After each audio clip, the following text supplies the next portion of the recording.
Disclaimer, entertainment purposes only. We do not endorse illegal activities or violent behavior. Guest stories are shared for inspiration, education, and discussion only. All right. So I got a special guest here.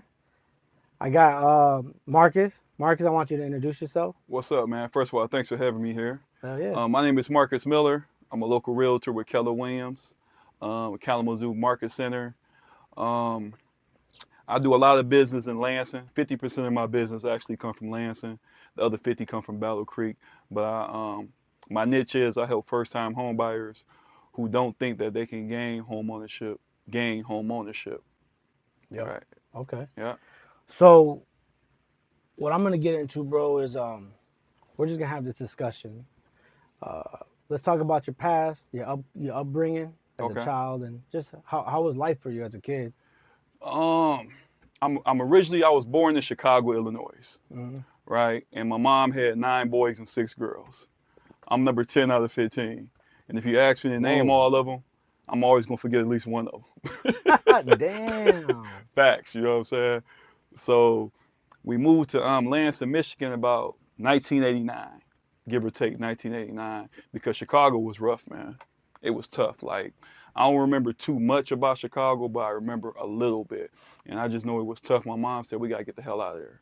Right? Yeah, Chicago rough. Yeah. So we moved to Lansing, Michigan. Moved around a lot. Like every high school I went to, everyone except for Saxton. Right? Gotcha. But I represent Easter. I'm a Quaker for life. Hey, same place. I'm a Quaker for life. Other than that, after that, I moved to Lansing, Michigan. I grew up in the Boys and Girls Club. So literally from the age of 7 to 17, I was a Boys and Girls Club kid. Yeah. Right. So what side of town were you living at the time in Lansing? I lived on 504 North Walnut. I lived on every side. Like we moved like every year, every 2 years. Like even in the middle schools, I went to every middle school except for Pangale. Right. Like we moved all the way around Lansing, from Walnut to Miller Road to not Cottage Grove, that's in Chicago, from Grove Street. Like we moved all the way around Lansing. Like I said, I was raised in the Boys and Girls Club. I was like the 1996, the Youth of the Year for the Boys and Girls Club. When did that end? When did that Boys Club end? You talk like end? Yeah, because they stopped doing that, right? No, I think the Boys and Girls Club's still going. It's still going? It's still they going. stopped doing that. Yeah, my oldest son used to just work there. Okay. Yeah. Yeah, so if you don't mind me asking, Of course. not to get into personal stuff, but like, so you was raised by your mama, or did you have your dad with you as well? I never, like, my earliest memory of my dad when I was in Chicago, and I didn't want to go. I wanted to stay with him. I was with my sister, Vonda Kay, and he gave me some chips, put me on the bus, and told me to hush. Right, so that was probably like 6, 7 years old. Other than that, I never knew my father. You feel what I'm saying? Oh, wait, you got sent alone? No, I got on the bus with my sister. Like I went to go visit sister. my dad. Then we walked to the bus stop, and I remember not wanting to go. I wanted to stay with him. Then he gave me some chips, put me on a bus, like hush, and that was like my last memory of him. Damn. Like even with my mom having 9 boys and 6 girls. That's a lot of kids, bro. Like my mom had probably 6 or 7 different fathers. So, and we all grew up together in Chicago. Like once upon a time, we damn near all of us, except for the kids that was born in Lansing, stayed in one house in the projects in Chicago. Damn. What do you remember when you were in Chicago? I remember, like, the living. I remember me not wanting to go to one of my grandma's houses. Right, that sticks with me because she had a lot of roaches. Right, I was like, I don't want to go. I don't want to go. Boy, take your ass over there. Go. You going to your grandma? Like, I don't want to go. And I remember going over there. And back in the day, we had just like the real heat blankets where you really plug in. Yeah. Right. Yeah. So I had to sleep on the couch, and I know there was a lot of roaches in there. So what I did was I'd take the blanket and just cover up. Yeah. Right. So the roaches wouldn't get to you. I almost died one time because I was covered up so much with the heat on, I couldn't breathe. Yeah, them boys are dangerous now. Yeah, they was. Damn, them boys are dangerous. I remember one caught on fire. We had one before, and it caught on fire. That boy got so hot. Imagine ones back in the day. Yeah, well, yeah, that's even worse. I'm talking about one of those. The ones that, the cloth, right? The cloth. Yep. Yeah, that's the ones that caught on fire. Yeah. So, you know, regarding that your father wasn't there, do you think that shaped a little bit of your childhood as you became an adult? That's a good question. I never even thought about that. I think my childhood would have been a little different by me getting raised by my sisters, by me getting raised by my sister and my grandma, because my mom, I don't mean no disrespect, but she had so many kids that she couldn't give us all the love. And she did what she had to do to survive in the Chicago days. Like, I remember getting put on SSI just to make sure that we got income. And yeah, facts. And I had to play dumb. Yeah. I had to play dumb. So one of these incidents, I'm like 15, 16 years old, and my mom, she wasn't giving me none of the money to get my school clothes. Like I'm 14, 15 years old, still Yeah. getting, and all my rest of my brothers, Eric and them, is getting all this disability money. So what I did was I called down there and told them I don't need it no more. No way. Facts. I called like I don't need it no more, and I started working at Burger King, and she got mad because I stopped her income. And one day she hit me over the head with a seashell. Like Damn. boom, The big the big yeah, the seashells. big She seashell. took it out one of her like the closet or something, like boom. Then I went like this and saw blood. Damn. And I told her, like, Mom, I love you. Right? So that's why I'm about to just move out, Yeah. because you ain't about to just keep hitting on me. Damn, man, that's tough. Yeah. Yeah, cause that stick to you. You know, I remember when I was growing up. You know, when I would get abused like that, I took it personal, and you did the right thing because you're like, let me take myself out of this because I don't want to make it. I don't want to be disrespectful. Mm-hmm. You got a lot of respect, even though you was going through all that shit. A Yeah. lot of respect, And bro. I just didn't understand though, because I was really a good kid. Yeah. Like at the Boys and Girls, I got all types of awards. The Sir Thomas J. Lipton Award for sportsmanship. Like I believe that I was really a good kid. Like I ain't started smoking weed till I was like 18, 19 years old. I ain't have sex till I was like 18, 19.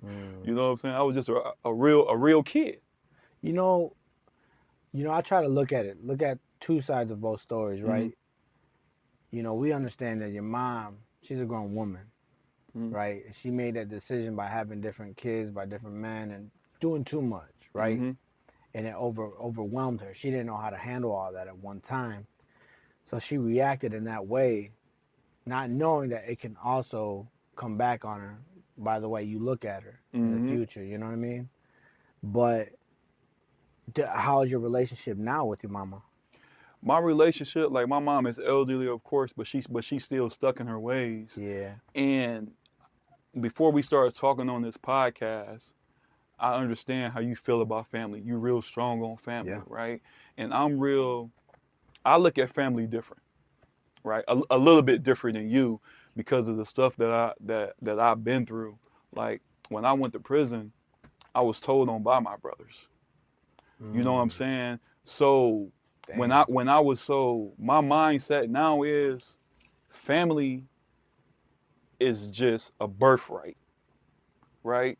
Like we can build a relationship over 2 to 3 years, and you would probably be more of my family than my actual family, right? Yeah. Blood make us family, but the bond that we have and the trust that we have, that's real family. Like I got people that just came home that's more family than my brothers that's out here right now. Yeah.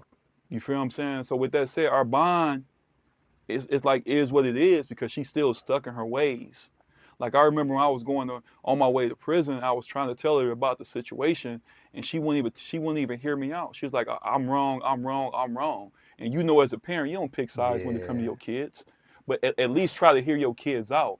So that I know that one day I would have to forgive. Yeah. I know because God forgave us for our sins, and Jesus died on the cross for our sins. So I know one day that I would have to forgive, right? Man, But it's hard. that's tough. It's hard. So let's go back a little bit. Okay. So before you got locked up in the prison, right? So you were telling me you said your brother got you locked up, right? Yeah. So was you becoming bad because of the situations that happened after your mom's, like after you left? What did you get in the streets or like what developed that I see what you're situation? saying. Yeah. Basically, I want to say this first. I say that like they told on me, but I put myself in that situation by selling drugs and giving a person to tell on me. Gotcha. Right? If I was never out there doing it, then they wouldn't have nothing to tell on. Yeah. But I ain't have no reason selling drugs. Like not at all. Right?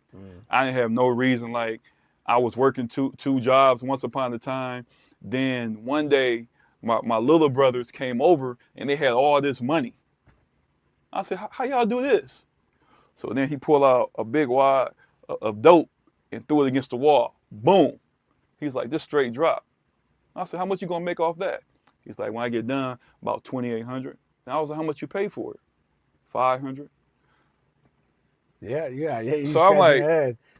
what? So then I just got caught up in the life. I wasn't born into it. You know what I'm saying? I didn't have to do it.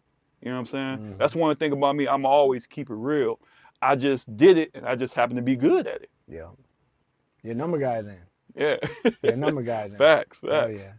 So let's get into you got locked up, right? Yeah. How many at that time? How long did you do? What was the bid on that? Oh man. I want to say this starting off, right? It's a difference when you go to the state court Yeah. and they say the state versus you.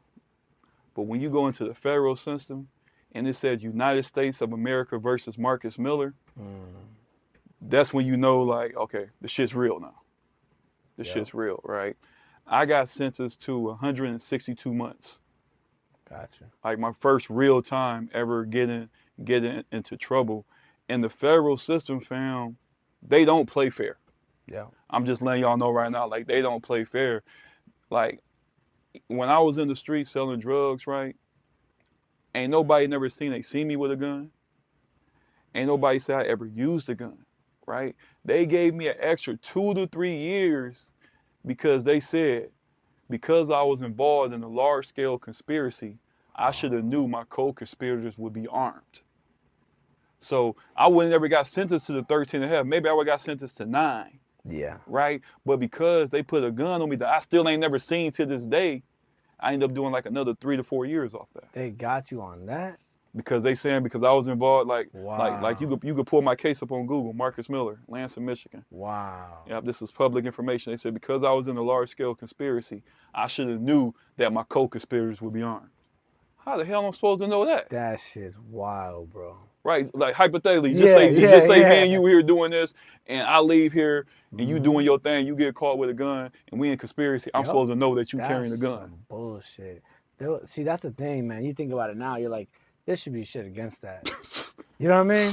But you know, especially in the feds too, like they want to get, when they got a case on you, they're gonna try to make sure they end that case. Yeah, facts. So, all right. So, did you happen to go back again after this case, or was that the only time that you did right then and there? That was the only time I did. Yep. I mean, I did like county jail stuff and stuff like that, like petty stuff. You know what I'm saying?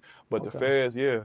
So let's talk about that. When you were locked up, I mean, I know on a lot of podcasts we like to ask, how was your experience in prison? So you know, you just got in, you're just trying to settle down. I know our politics are different here than Texas and California and other, you know, Florida is different. How was it for you when you first got in? When I first got in, right, it wasn't nothing that I expected, right? Like one thing about me, like I'm always gonna keep it real, right? My first 4 years, I started off in Terre Haute Medium, which is the old death row chambers, right? It was treacherous, man. Like my even in my journal right here that I kept from the time that I was locked up, right? I didn't think I was gonna make it out the past 4 years because my goal was do what I gotta do to come home. Yeah, you was on a mission. I gotta do what I gotta do to come home because that's the judge give you all this time, right? Like I had my baby mama, I got her pregnant, so I got a son that I'm not even gonna see being born. I got 2 other kids You get what I'm saying? So Yeah. my mindset was, I gotta do what I gotta do to come home, right? So I first get there, true story, I first get there, right? I got a tail. Yeah. I got a tail in the back of my head, right? So I walk on the pod. So dude was like, hey, where you from? I'm like, I'm from Michigan. So he go like this. He's like, hey, Yardo, your homie down here from Michigan and he got a tail. Right? What the Facts. fuck? So people on the podcast, they look like this, right? Yeah.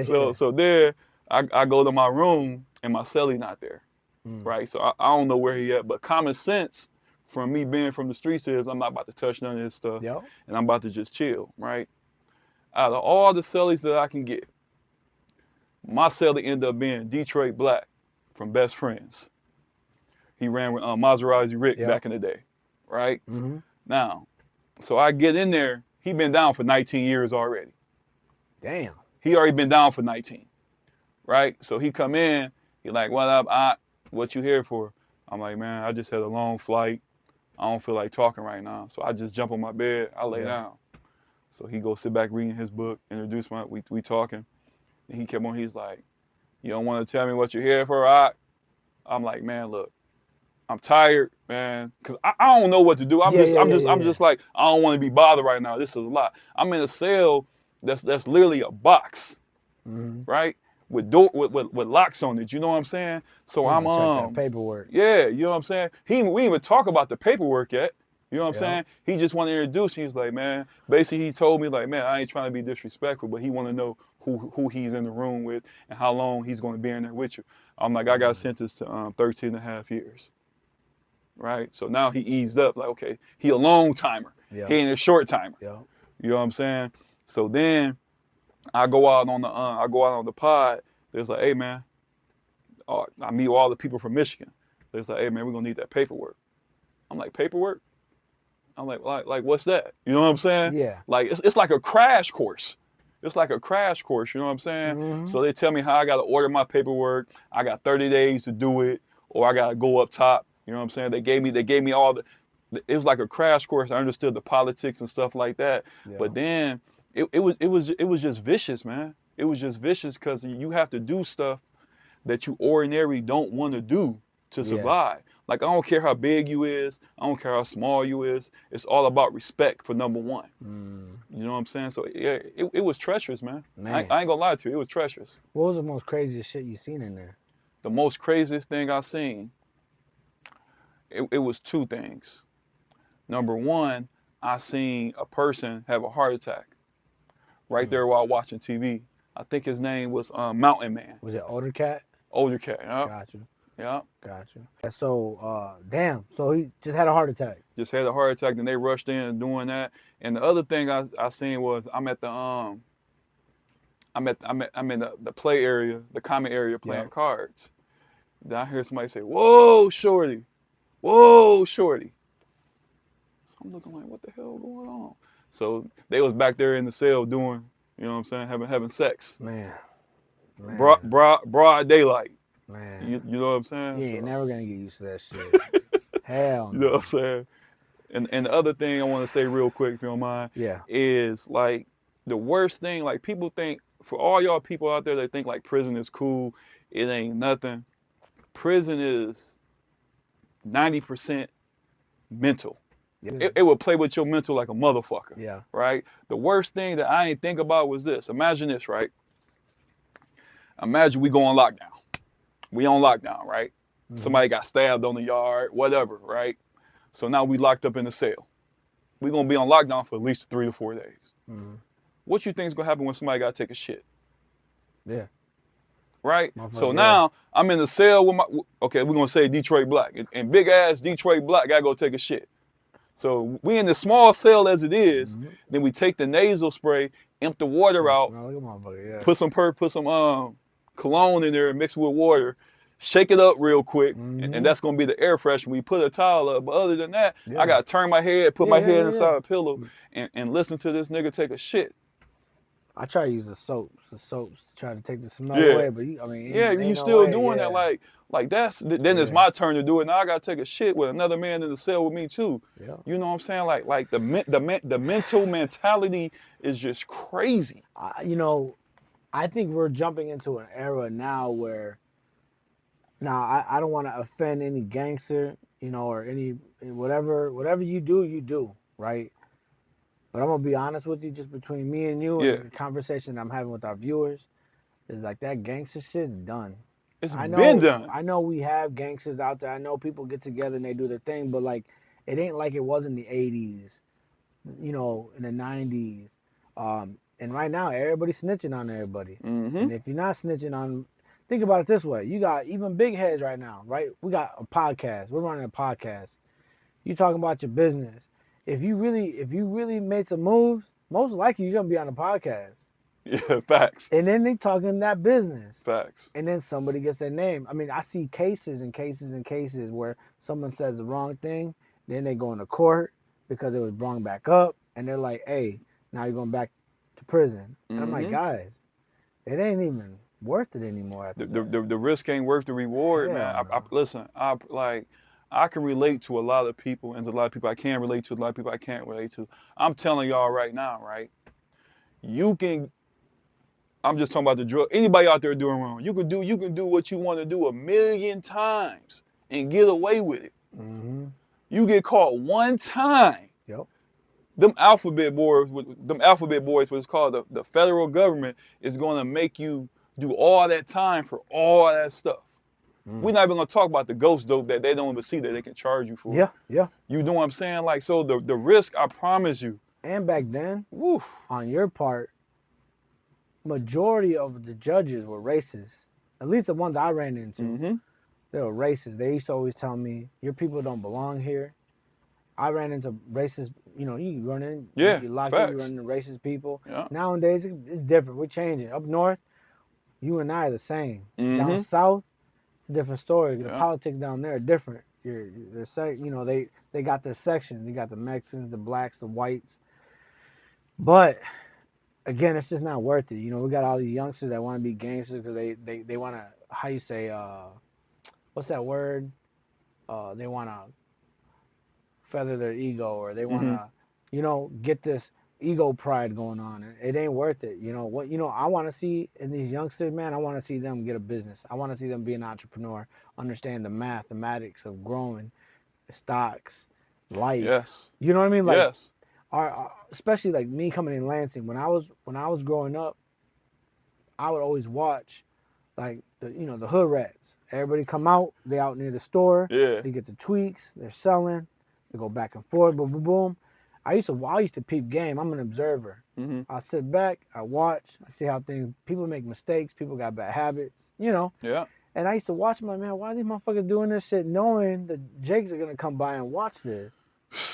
Like, they already being watched. Now this camera's all down Grand River. Mm-hmm. You know? Yeah. So you really can't get away with shit. But the cameras actually came in because the shooting at Grand River School, which I'm gonna have the next two more people on the podcast where they personally know about that case. Okay. Well, we could talk about it on the podcast. But yeah, there was a shooting at the school. Two people were going at it, shot at each other. One killed another. So they put those cameras up. That's when all that shit happened, you know? But Vicious. again, like you said, you can get away with 100 different things. You just take that one time to get your name on that board, and they're watching you. They're going to take you in. You can't run away from it. Nah. I'm going to tell you right now, this is from experience. People that are in the game, that think they're getting away with it, understand some way, somehow, they got your name. Yeah, of course. Hell yeah. And it's all about what's the biggest move. They're gonna go for the biggest move. If you're a little guy, they ain't gonna mess with you. But if you got the bigger moves, they're gonna follow you. They're gonna wait till they can see what makes sense. I just don't see what's the point. After that, that's why being a civilian to me is the best thing, bro. Beautiful. That's the best thing. Beautiful. Yeah. You feel me? Like for real.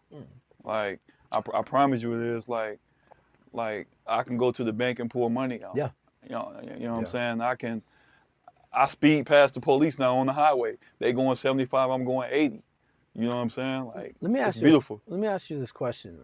So we always talk about this, about how our us being raised and why our children on the streets right now, or even then, can't grasp the comprehension of like the success in being an entrepreneur. What do you think? Why we're not seeing this movement in the hood? I think that's a good question. I believe because of the environment, it's not enough people showing them this. Like I respect everybody, right? Like Yeah. I grew up from the gutter like everybody else, right? So I understand that you gotta sell drugs to make sure that your mama rent paid, her diabetic pills and stuff like that. What I think is what people is missing the purpose is this, right? Say we got this guy right here, and we want him to sell drug. We want him to stop selling drugs. He's not going to listen to me if I just say stop selling drugs. This is going to happen, and this is going to happen. I think that is the mistake that we making. But if we do this, which I'm trying to do over time, if I go to this person and be like, hey, I want you to stop selling drugs. And if you do, I got a job for you. Right? We just can't tell like people, you know what I mean? People told us to don't do this, don't do that. We telling people to don't do something, but we not giving them an ultimatum. Now, stop selling drugs. I can teach you how to be a real estate agent. Stop Yeah. selling drugs. I can get you a job at Amazon warehouse. Stop robbing people. You can do this. You know what I'm saying? Yeah.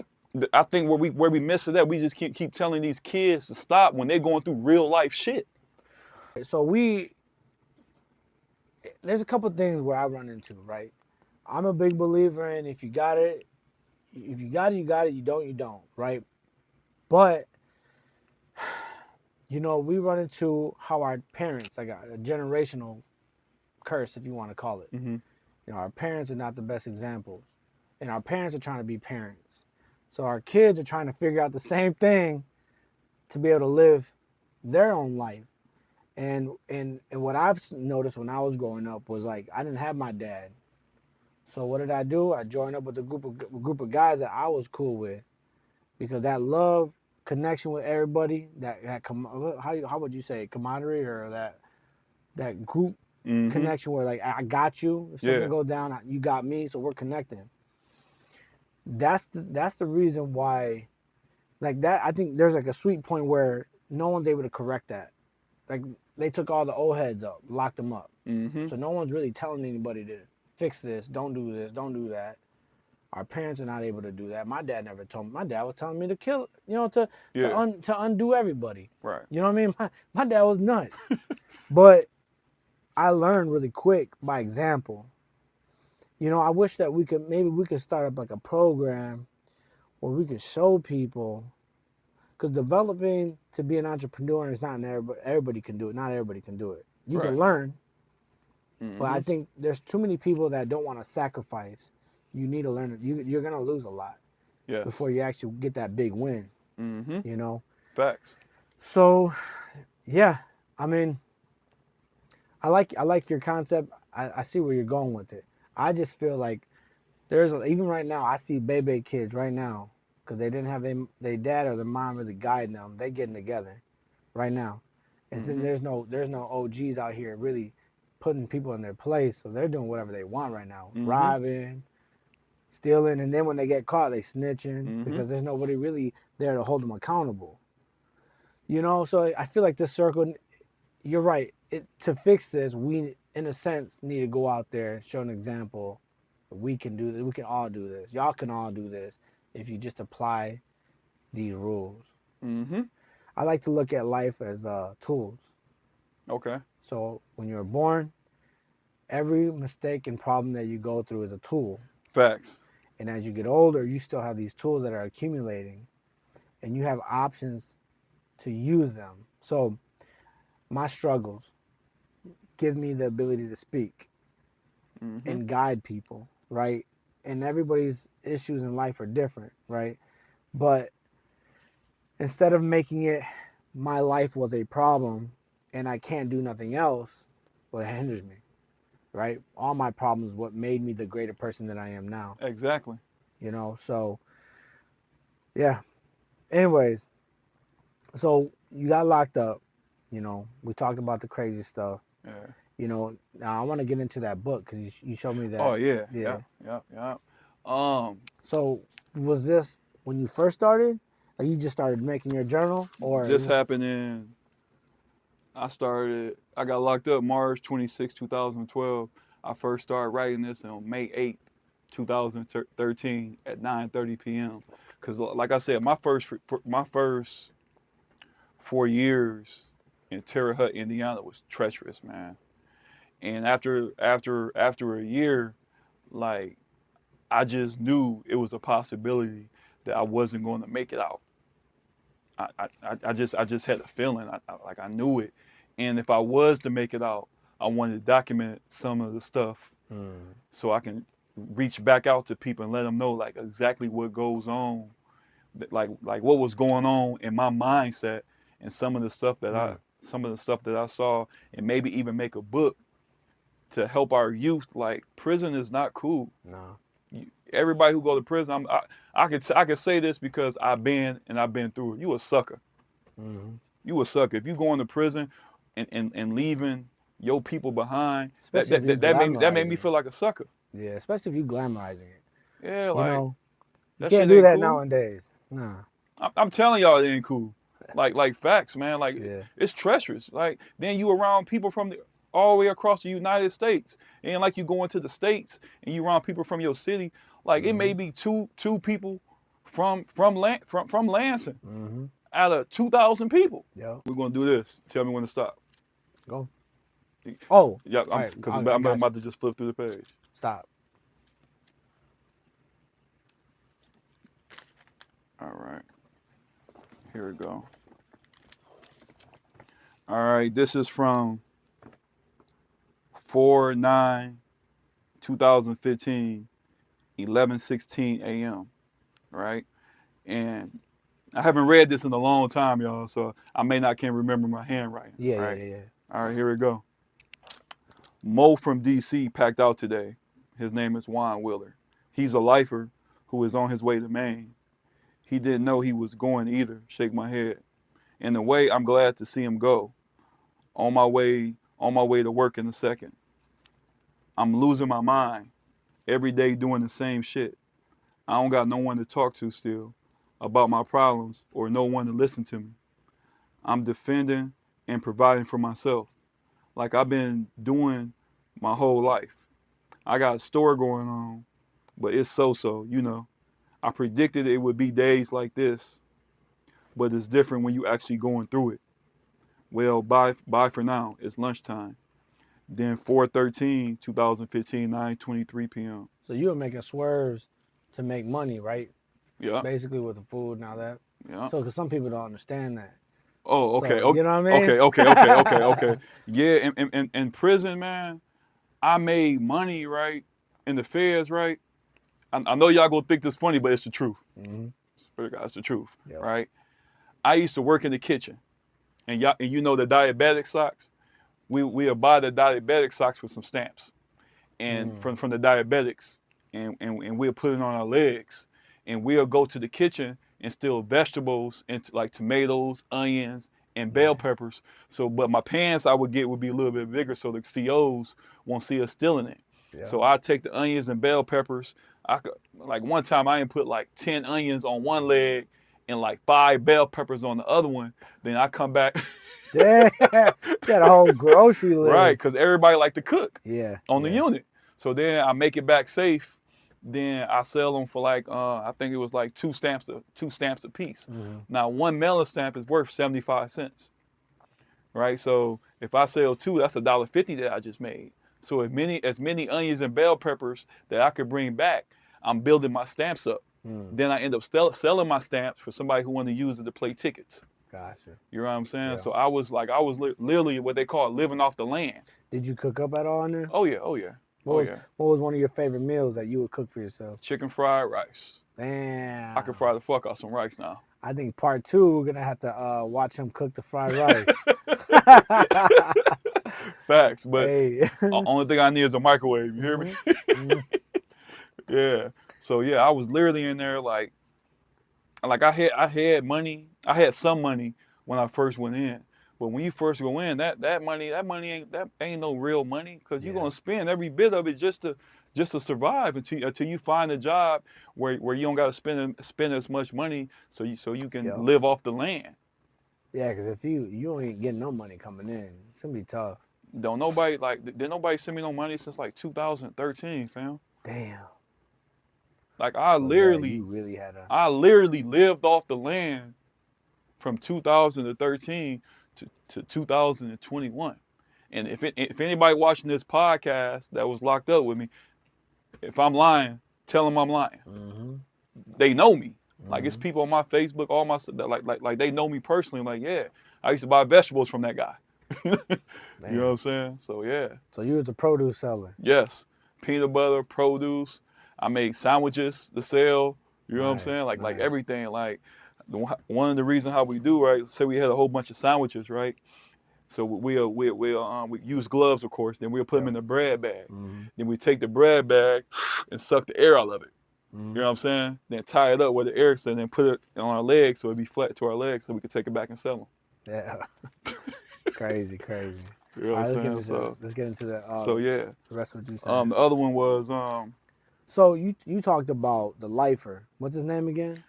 he was a lifer. He's home was a now. lifer. No way. Detroit Black. Okay. He came home in like two years ago, I think. Nice. Congratulations. Yeah. Shout out to Detroit Black, best Detroit friends. Black. Stacy Good Colbert. shit, bro. Whoo. Yeah. He must have been doing his research. Yeah, learning as much as he can. Yeah. Because I feel like, when you get locked up, you really gotta start learning the laws. Because if you don't, you get taken advantage of. Yeah, not only that, like that should be like one of the first things you do. Right? Try to get back. Like I tried to get back, but they told me no, but at least I tried. I tried for like 3 years. Damn. To get back, but they just kept on knocking me upside my head. Yeah. You know what I'm saying? Man. So yeah. All right, let's do another. Do another one. Okay. Yeah. 4/13/2015, 9:23 p.m. Let us see, or should I say, what have we have here? Saturday, yesterday morning, or before 6 o'clock a.m. Rome, who is a GD, got into it with this guy from New York, Rome, who's a GD, got into it with this guy from New York. Guy stabbed Rome up pretty good too, all in the face, his left eye. We was on lockdown for about 5 hours, hoping today playoffs coming up soon. Son birthday coming up soon, April 22nd. Sent the birthday card off tonight with some pictures. Man. Short night tonight. More bad news on the email last night. This morning. Roe died. That's some sad ass shit right there. I love him as a grandfather. I know Mama G is going through it. So many people are dying since my indictment by the feds. I'm all cried out though. It's weird. Now I used to sit and think about the people who died. I used to just sit and think about the people who died. Now it's like it's normal. Say a little prayer for the dead, for the not living. Yeah. Say a little prayer for the not living. So you through the whole time, you gotta write a book. Yeah. Now you got a book. I think your message is what's gonna be powerful. What you get out of this, right? And the people. I hope everybody that watched this video, like when you locked up and you gotta sit there and you can't see your family, you can't even, get money from a job, you can't live your life, you're at that moment, time stops because you're stuck in there. You can't really do anything, Facts. I want you to understand, it's so much better being free and doing what you love to do. We're gonna have struggles, we're gonna have hard times, but you're able to fix it. You're able to do productive things to fix those things. Yeah, man. We might lose a little bit of money. We might not make enough money. But you have the opportunity to go make another opportunity. Facts. So I hope y'all understand that you don't got to resort to violence or drugs to get locked up. So you can't do. I see a lot of kids right now. I know a couple youngsters that got locked up. Some got turned in and out. Yeah. Right now I'm not gonna say names, but one of them particularly got turned out. He ain't never gonna be the same. Nah. Never gonna be the same. Nope. Poor boy, man. Yeah. I think about it. I'm like, damn. Yeah, I mean, I hate. So, Yeah. all right. So, you being in the system, was there any point that you thought that you were gonna get into real estate? Yes, that's actually where it started at, for real. No way. So, so what happened was, it's like 2000, 2016, 2015, 2016, right? At first, before I had this thought, this mindset, I'm like, I'm about to just meet a plug, get out here and be the best drug dealer I could get. Like my first year, that's what I was thinking, right? So I got to that fourth year, I'm like, man, this shit sucks. I'm like, and I don't use the word can't, but I'm like, I can't do this again. So I went inside the room and put the towel up and had a real talk with myself. Because like I said before, like when you look in the mirror, you can lie to other people. When you look in the mirror, you can't lie to yourself. And I told myself who I was at the time. And it was ugly. I was an ugly person, man. I was out here bad. Yeah. Like for real. We like some of the stuff that we talked before podcast, I was doing the same stuff. So I was like, I gotta change this. So I'm like, damn, what am I good at? I'm good at selling stuff. So I literally go on the podcast and just go on the pod and just look around. Cause I know these people. I'm like, he's a realtor. He used to be a realtor. He used to be a loan officer. He used to be a broker. Oh man, you putting the puzzle together. So I go talk to him about real estate, not knowing that I really wanted to do it. So that they started talking to me, and they was like, they basically, to sum it up, they was like, yeah, everybody who you can find gain a home, you're gonna gain between 3,000 and 5,000, right? I'm like, so I'm gonna make 3,000 to 5,000 just by helping people gain home ownership or sell their property. So inside my head, that hustler mentality, this is brick money. Yep. So I was like, can y'all teach me? Now, just because you go to prison for loan fraud or whatever, don't mean that they didn't know their craft. They just got greedy like the rest of us and wanted more money. So they took me underneath their wing, fam. Shout out to Tony Viola. Shout out. He took me under his wing, who was a former broker, and taught me damn near everything I know. So for this last 6 years of my prison sentence, only thing I did was like study real estate. Damn. See, this is what we were just talking about, tools. Right? This ain't chess, it's checkers. Or this ain't checkers, it's It's chess. chess, yeah. You got to put your players in the right place. And that's an old man told me back in the day, you know, you might not know how to run that business, right? You're going to learn eventually. But if you put the right players in front of you, you can't lose. Yeah. And bad things are going to happen.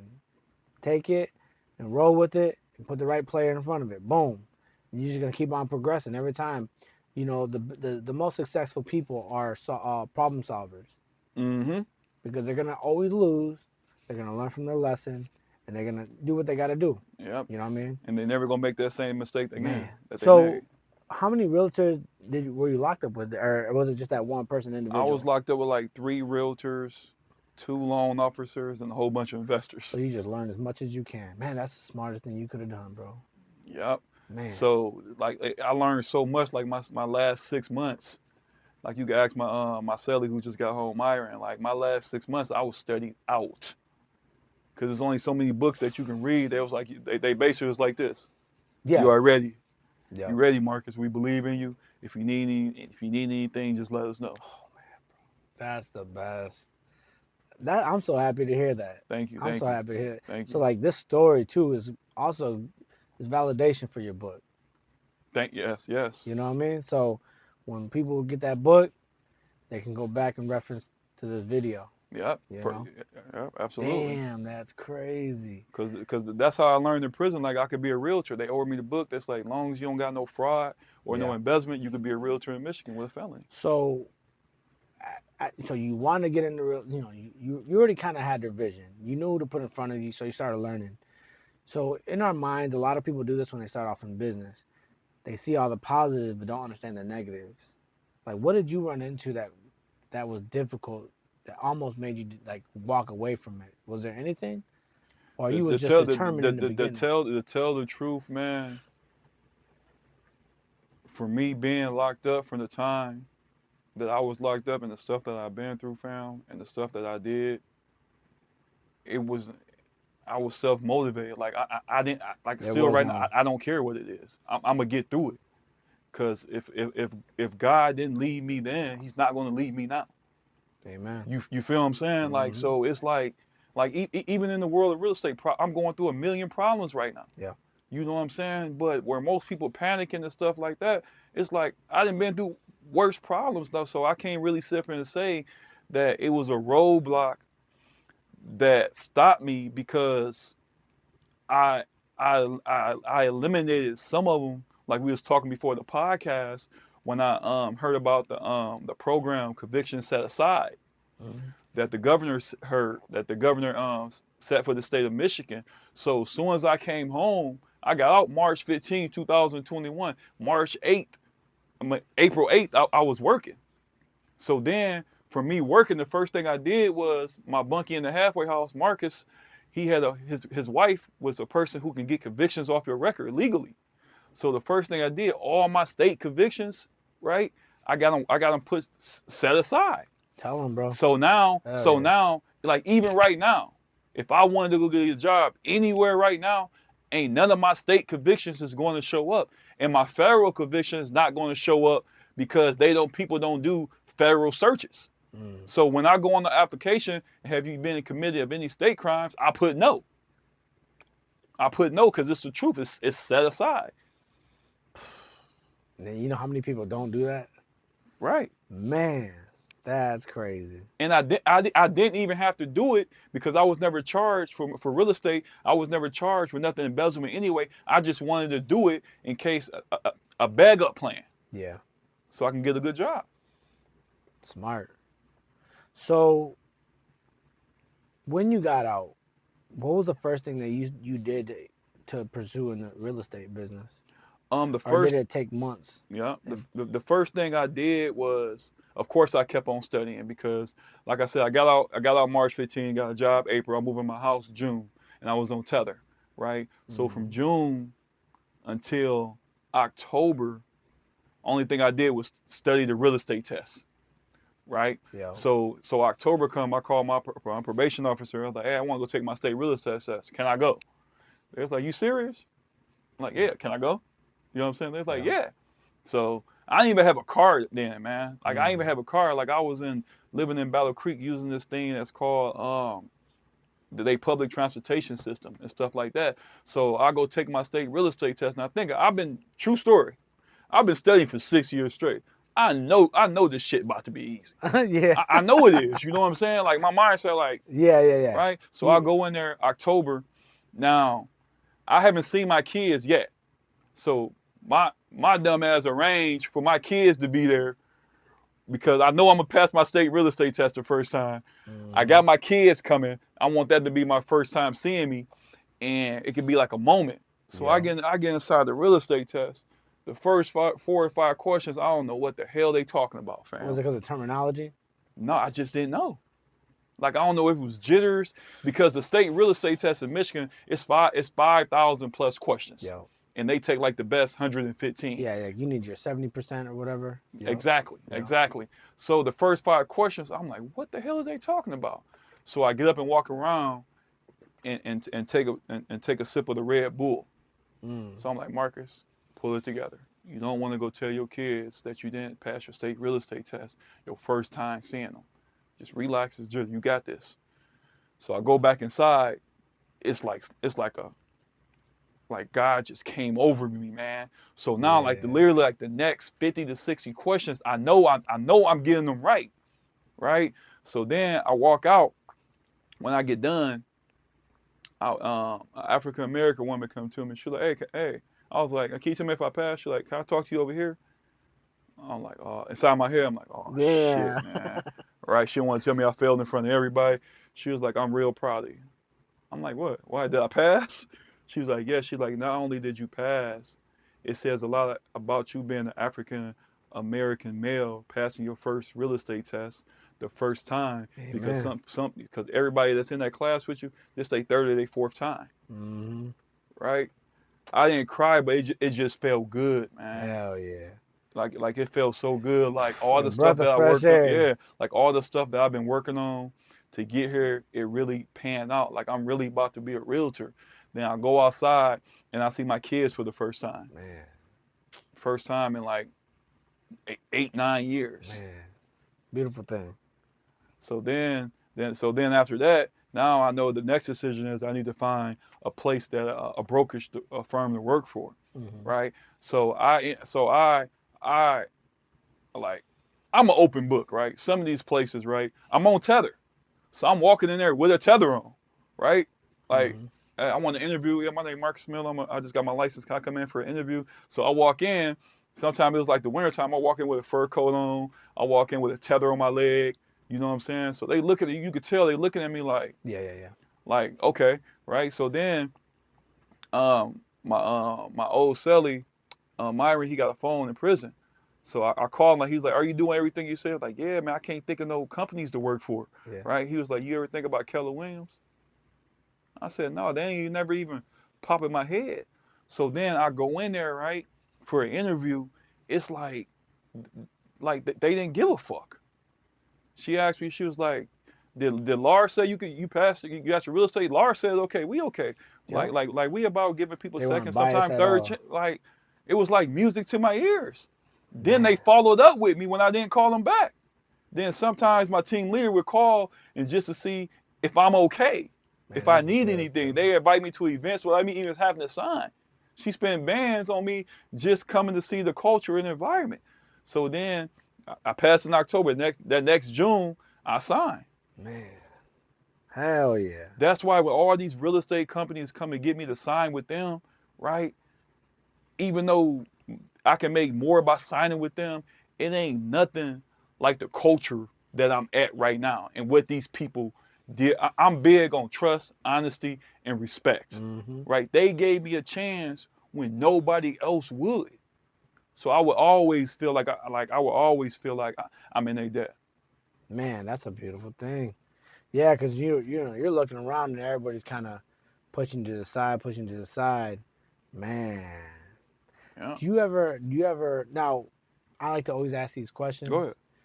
but your thoughts on God, your Mm-hmm. belief on God. Mm-hmm. How do you feel that had some play into this? This was God's plan. Mm-hmm. Like everything that we just talked about leading up to, like God, this is what I believe. God put me through my upbringing to get me ready for prison. If I ain't grew up rough and tough in these streets and growing up from Chicago in the streets of Lansing, the way I did, prison would have broke me. Yeah. But I'm used to eating sugar sandwiches. I'm used to eating syrup sandwiches. Mm-hmm. I'm used to Mm-hmm. eating Vienna sausages. I'm Mm-hmm. used to sleeping on the bed with 8 people on one mat. My mama used to always make the salami, cook Yeah, the ooh, I salami. used to hate that, but we had to eat Yeah, it. you gotta We eat. had to eat it to survive. Like Yeah. I grew up with bread on everything, right? Yeah. So I'm used to I'm used to having nothing. Like I was in prison after all my money. Like I'm used to it. So God put this. God, I don't want to say crazy, but sometimes we do stuff in life that we don't know why. But then when you see why and you look back, it's like God I see you, God. Yeah. I Yeah. see you. I see you. Like all this stuff that's happening, he did this. Yo. Like my personal opinion, like he said you gotta go through this to get to where you really going. Amen. Yeah. When I gave myself to God 100%, because again, I ran into some growing up, I didn't really understand God. Mm-hmm. But when I really gave myself to God, you guys my wife, bro. It's like the door opened up and one thing after another, after another, after another. As long as I did what I had to do, Mm-hmm. everything fell in place. And I'm like, sometimes you scratch your head and you're like, I just can't believe I'm in this position right now. You know? So I do believe, you can mess it up because we have free will, Mm-hmm. right? But when you have true faith and the connection with God, and law, I believe in law of attraction, Mm-hmm. right? So if you're doing stupid things, understand that's gonna follow with you too. It's Mm-hmm. residual.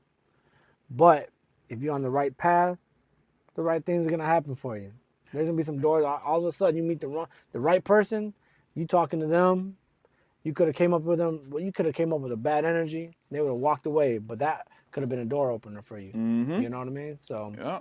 Facts. man, you got into real estate. Now, I don't know if you want to add into that, but like I do see you talking about how you're helping first time homeowners move into their homes. Yes. Can we jump into that? Of course. So basically how this happened, right? And let me do one thing, Okay. so I can show you that, so everybody can see that sign. Okay, right there. There you go. This right here is for the Michigan loan, right?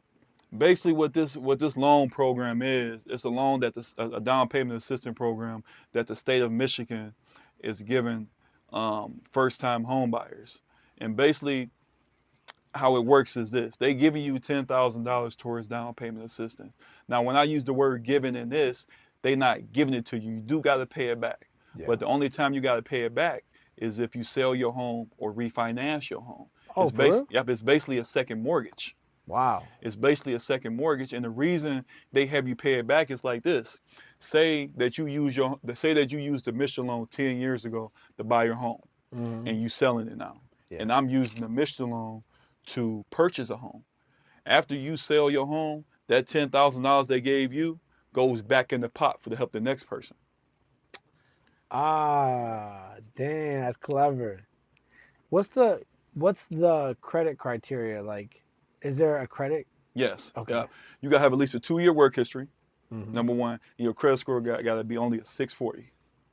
Oh wow, and that's pretty average. Yeah. I think most people have that. Yeah. Wow. Okay. So basically, how it works is they give you they take the $10,000 and I'm telling y'all this, like people may see this, be like, yeah, whatever, right? I done 22 of these loans in the past 2 years. Well, I see your videos. Thank you. All your videos, I see them moving in. You do. Yeah. I love that you're doing that too, because it shows, like, you could be posting pictures and stuff, but like those videos are just an indicator, like you're really getting people in, and not just you're getting the local people in. You know, that's awesome. I love that. I really do. Yeah. So basically, what they do, they take the $10,000, they take care of your closing costs. Say you buy a house for $100,000, right? And they take that $10,000 used towards your closing costs and your down payment. You only bring in $1,000 and you moving in. 1% of the loan amount. Does that apply with commercial or Nope. is that Nope. Only residential. only residential? Yeah, residential. Ah, got you. Single family homes only. Yep. Right? But there's other loan programs out there besides the Michigan loan. Like you got the FHA loan, which is 3.5% down, right? But then you got to pay some of your closing costs. But it's ways that we can negotiate to have the seller pay. We can ask the seller to possibly pay some of your closing costs. You only got to bring 3.5% down. Yeah, you're good. Then you got the World Developments. That's a zero down payment. So Gotcha. yeah, it's definitely. I think the biggest hurdle is people not knowing. Yes. People don't think that they can gain home ownership. So when they see people that they know did it, they be like, okay, it may be real. One time, it may be real. 2 times, okay, it's a possibility. For 2 years straight, come on now, it's real. So now people is reaching out to me because they know that it is real and they believe that I can help them. So, have you worked with anybody with commercial yet? Background? I was working with one for commercial, but it went bad.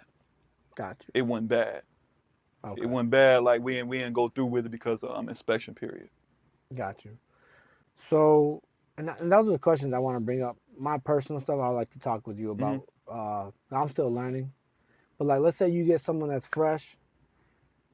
So advice, somebody doesn't know what they're doing, but they know they want to do this, right? So they start their business, they get a name, LLC, they open it up, boom. Now, what else should they do if they want to get into buying property if it's commercial? Take it step by step, if you don't mind. If you're trying to teach somebody. So you talking about from the somebody that's trying to be a realtor or somebody that's trying to buy a home? Buy a home or a property, just like a commercial property. Okay, a commercial right? property. Like because like there's levels to it, right? You get a realtor, you get an accountant, you get a lawyer. Mhm. Like, there's a lot of new people that are getting involved that don't understand this. Like, how do they learn this stuff? Like, how do they find out what to do? You know what I mean? Okay. Commercial, like I said, I never done a commercial property yet. But Gotcha. I know commercial, from me starting the process, commercial is different from residential, from the sense like for commercial, you can get a property under contract, then go Yep. try to get what is called pre-approved. Yep. So Like it's find a lender or find a lender yeah. and stuff like that. Yeah. But with residential, the first thing you got to do is get pre-approved. Gotcha. Because like I can go show you homes, a $250,000 home. I can go show you $100,000 home. But until you actually get pre-approved, we won't know where you at. So one of the questions that I had with one of my partners where they're like, well, we want to buy a property, but we want to at least see what we're looking at before we buy it. But then the person I was talking to says, well, you need to first find out if you can get approved. So how does that work out? Like, how can you leverage? Because that's where they're having a hard time. They want to see what they're going to buy or what they can ask with the lender or the bank.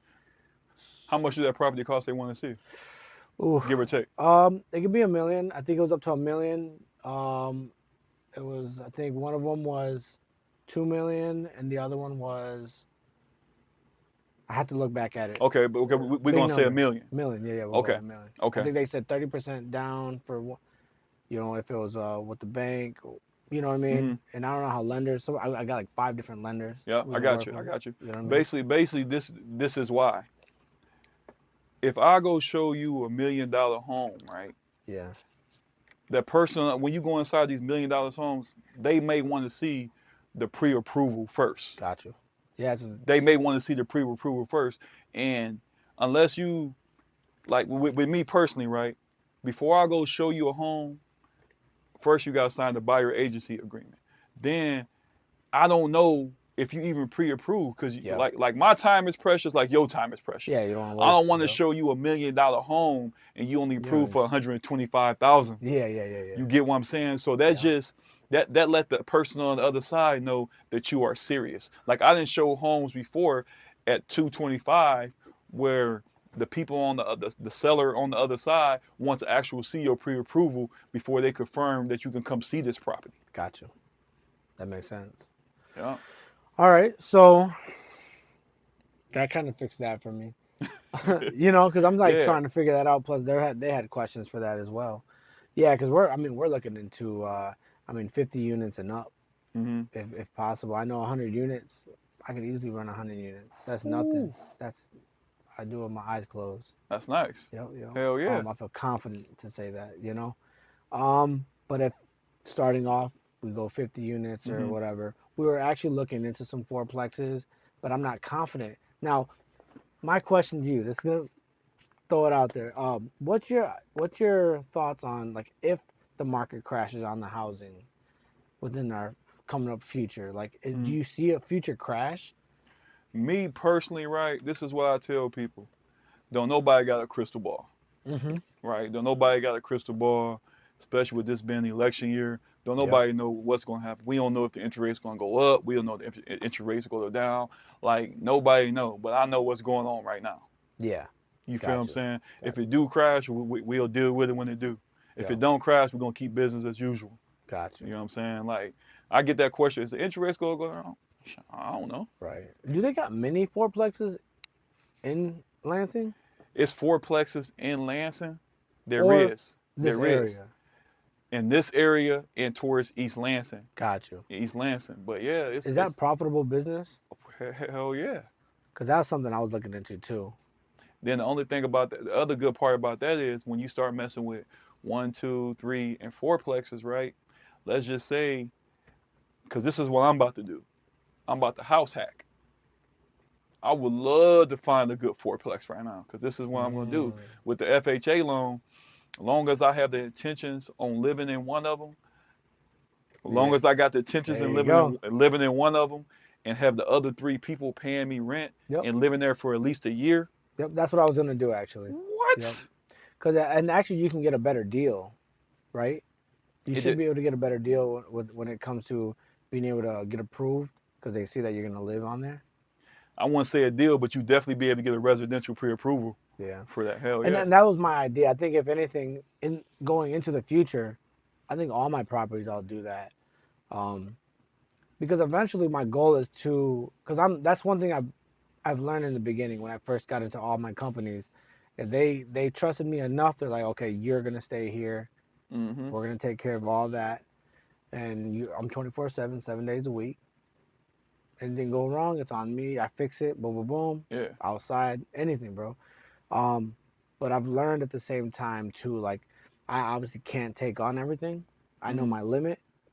So obviously, if I take, they say 100 per 100 unit is per person. So every 100 units, you need one person. Because one person should be able to run 100 units. Especially if they know how to maintain the maintenance. If you don't know how to do the work right, you're gonna run into problems being called in all week. Right. Housings are different. You don't really get calls that much, but because like I was looking into that. I was reading where if you do like a fourplex, you can set it up to where, obviously you take care of everything, like a regular apartment, Mm-hmm. or you can get to where they're responsible, right? With the property management company. No, like with the person that moves in, that's Yes. renting through you. Yes. I would prefer to do it because it's gonna keep the property looking nice all the time. Plus, you could do like I don't know if it is for housing the same, but like when you're coming in to do work on a unit, if the property's not taken care of, you can be like, hey, we got to sit down and talk about this. Yeah. But I've seen that some of the properties being damaged. Like here, we see that, we fine you. Yeah. Can you do the same thing with fourplexes? It's all depends on what's in the lease. Well, if it's rented, yeah, there you It go. all depends So on it's different. what's in the lease. Gotcha. It all depends on what's in the lease. Like, I wouldn't recommend having them fix nothing anyway. Yeah, hell no, Like, because nah, it's just gonna go down. they're gonna rig it. Yeah, They're gonna rig it. Yep. You know what I'm saying? Ain't nobody gonna take care of your kids like you take care of your kids. Exactly. Ain't nobody gonna take care of your apartment complex like you're gonna take care of your whole apartment complex or your fourplex. Exactly. Okay. Well, tell us more. What would you like to tell the people about your business and upcoming like ideas that you have for you in your business? October 4th, me and Angelo, who is a credit specialist from Lansing, Mm-hmm. and Jeremy Drobeck, who's with Treadstone Mortgage, which is the #1 Michigan loan officer in the state of Michigan. We got a home buyers class. It's called Michigan Home Buyers Class in Lansing at the Smith Community Center on October 4th from 5:30 to 8 o'clock. Gotcha. So we're going to teach people in Battle Creek on October 5th from 5:30 to 8 o'clock too. And you're gonna post all this, right? Yes. So how can everybody find you? Right here on my Facebook. You can hit me on my Facebook, or you can call me area code 517-775-0511, or email me at marcusmiller@kw.com. And then your Facebook name? Facebook is Marcus the Realtor. Marcus the Realtor. Yeah. Got you. Yeah, purple suit. Purple suit. Is that why you wear a purple suit or something? Purple suit, you got to stick out, man. I feel it. I like your character too, because you're not. The thing is, people feel like they can trust you more because you're open. Like, right? You're not like, I've met people where how you feel like they feel like they're up here, and they can make the person feel a little intimidated. I don't get that with you. Yeah, I get that a lot too. Thank you. Thank you. So- Because people do business, and in real estate, we got this saying that people do business with people they like. Yeah. You know what I'm saying? Like me, I'm not for everybody. And that's okay. But the people who do like me, they like me. You know what I'm saying? I don't gotta sit there and fake it and use T.I. big words. Yeah. You know what I'm saying? Yeah. Like I am who I am, and that's why I like the place that I work at too, because they accept me for who I am. Yeah. Unless you get a client that like you want to fix your vocabulary, maybe bring it up a little bit. Because I find myself in that situation too. Like if my terminology is too low, and I'm talking to somebody, and they're like, "This guy don't know what he's talking about." So I'm like, "All right, I'll turn it up a little bit. We'll talk some business." But my thinking about that is right. Like I can speak different languages, like not like Spanish or something like that. But like just say if I'm meeting somebody and they're not good with computer stuff, or they talk slower like that, I would adapt my surroundings to adapt like they are. Gotcha. That's what we talk. But as far as when we talking real estate, just me personally, when we talking real estate, like they can use all these big words and stuff that they want, but I know what I'm talking about. Yeah. like I know what I'm talking about, and me, I'm gonna put it in terms that can help you understand it, Gotcha. right? So, That's humble as shit. yeah. So I'm versatile. Yeah. You know what I'm saying? So I move around like I deal with all types of people. So you gotta be versatile. You gotta meet the way that they learn and the way that they teach. So me looking at you, I see you as a very professional person. Like Thank you. you're on your business. But something that you said last time that we were talking that was like very special to me, because personally I've gone through the same thing, and I'm kind of hoping that this message could reach other people that go through this as well, right? Okay. So like I was in special ed my whole life, Mhm. right, from the beginning to the end, and a lot of people feel like once you go to special ed, you really ain't shit. Mhm. But then I start to find out, when you look at everything, I started seeing a lot of entrepreneurs that did go through special ed, probably because of life or struggles, or even if they had ADD, whatever the case is, they end up finding themselves in a successful place. Yes. And I feel like we need to keep on preaching and helping other individuals like, hey, you're not alone, Absolutely. Absolutely. you know? Absolutely. Yeah. Like that's perfect. You said that. Like I literally, majority of my school, growing up in school, I was in special ed, Mm-hmm. right? And the crazy thing is, I didn't know I was in special ed until one day. I think I'm going to, was it Gardner? I think it was Gardner. And they used to let us leave early to go to lunch. So some kid in the lunch line was like, Marcus, how you get here so quick? I was like, I'm fast. Yeah. I was like, I'm fast. You know what I'm saying? So then the room was like, yeah, he had special ed. I'm like, what's special ed? Yeah. Right? Yeah. I didn't even know I was in there. You know what I'm Same thing. saying? Yeah. So to me, that's just a name, Yeah. right? And you just need extra help with certain studies, Yep. right? Like my biggest thing was math and reading comprehensive. Me and you in the same bubble, bro. It's too funny. Right? Like I Yeah. can read. Yep. Like special ed don't mean that you dumb, Yeah, it does not right? mean that, no. Like I can read. I knew how to read, but I didn't know how to comprehend what Yep. I was reading. That was my Right? problem as a kid as well. Like, it just took a little longer. But like now I got it down. Yeah. But like before, I had to work. Like an average kid will get it down instantaneously. But like for me, it'll take me a little while, bro. Mm-hmm. Even when it came to math at the time, I remember math is actually my better subject. But I like reading more, Mm-hmm. right? Because it's like it kind of makes your brain flow so much better. For me, it did. It almost brought out my artistic side. Mm. But I remember I had this math teacher, and she found out how I worked. I'm a visual person, and Me too. also I'm a action. Hands on. Yep. So Yeah. so she would find ways, and so she had this like way of charting you, and she was like, okay, if you can accomplish this, or if you can answer this question, you can get this. This is where the hustler came out of me, right? Yeah. So I'm starting to realize ain't nobody got nothing, and I want all the stuff that she brought in. Facts. You know what I mean? So I was like, okay. So I was paying attention. I was already on a target. It worked for me. Whatever she did, that worked because I Yeah. was answering everything and I had fun, which made me had a better relationship with math later. Mm-hmm. And bro, not everybody needs to learn that way. It's Right. just for me, I was so far behind. I'm a crack baby. Yeah. So Facts. Me too. just growing up was that type of life was different. And we seen a lot of things. But yeah, man, I'm so happy to run into someone that Yeah. has some similarities. I still hate math. I mean, I do math, but I don't like it. Yep. You know what I'm saying? Yep. And if you are having problems with reading comprehensive, what worked for you may not work for me. But what worked for me is when I'm reading, I highlight stuff. Gotcha. I highlight stuff. Still to this day, I highlight stuff. Then for some reason, I remember most of the highlighted stuff. Gotcha. You know what I'm saying? I think I probably do mine the harder way. I'll go over it a couple times. Oh yeah, I do that too. You know what I mean? Yep, I do that too. Facts. Yeah. And Yeah. I'm also dyslexic, where only with numbers, not words. Mm-hmm. I'll take it and I'll turn it backwards. So if I'll say 89, you know what I mean? I'll 98. Mm. It's a bad habit, but I fixed it. Mm-hmm. And the way I fixed it was I always, especially with here at my work, they count on me for everything, especially when it comes to like a subcontractor coming in, or I got two properties I got to get done. I got to order all the for the renovation. I gotta order everything. Everything that I'm ordering, the owner has to buy, and I could just be throwing stuff on there, and he's wasting money.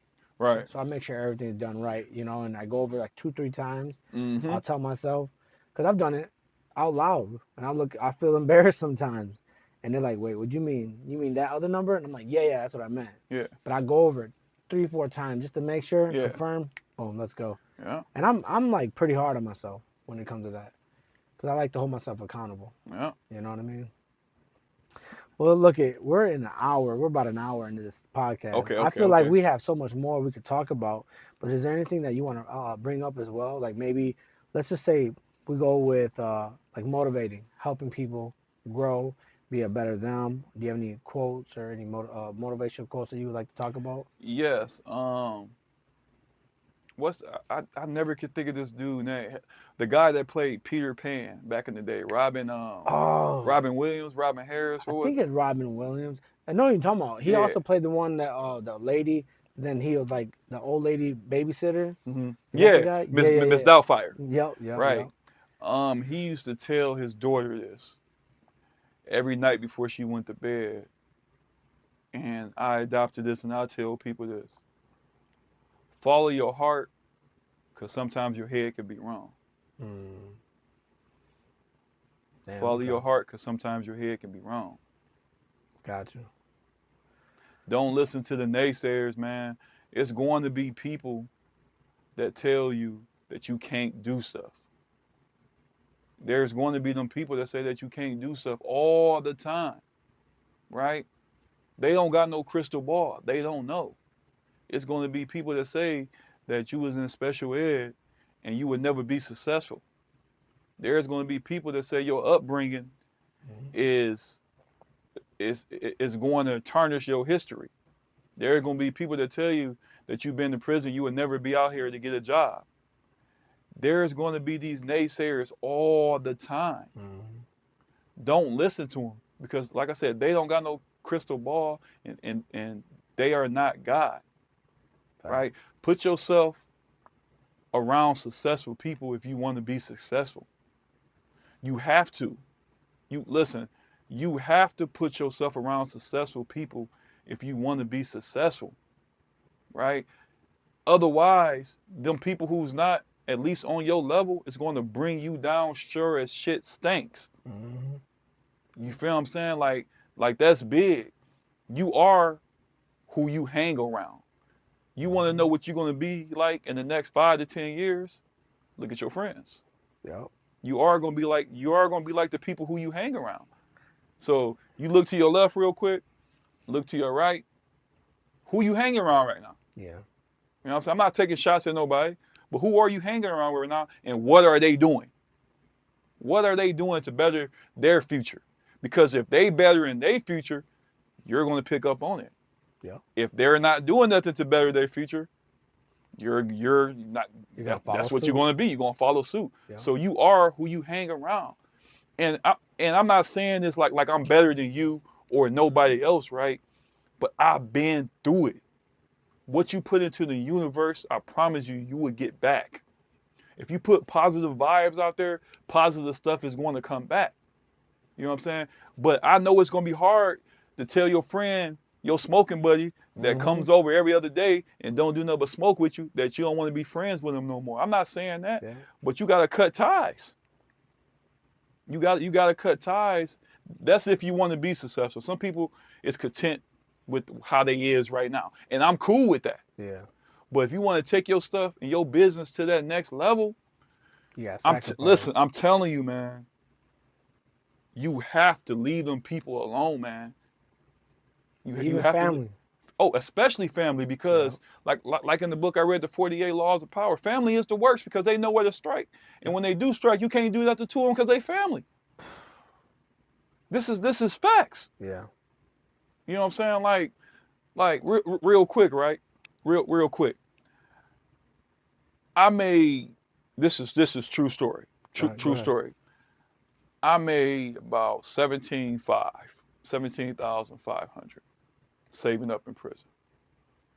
Right? Now when I tell y'all this story, man, some people gonna look at me crazy, but it's my truth, and I'm not perfect, man. And I'm working on myself. I promise you, I am. And I'm not perfect, but this is my truth. So I didn't have nobody to send this money home to, right? It was just money that I hustled on. So I called my son at the time, and I told him to go to this place and pick this money up for me and just hold it till I come home. Right? Now he about 18, 19 years old at the time. So he go pick the money up. I'm like, all right, go buy your sister a Gucci purse for her 16th birthday. Is there anything that you need? Yeah, I need a computer. Got it. Anything else you need? Boom. Whatever you need, I got you. You sure that's all you need? Yeah. All right, hold it for me when I get home so I can have something to come home to.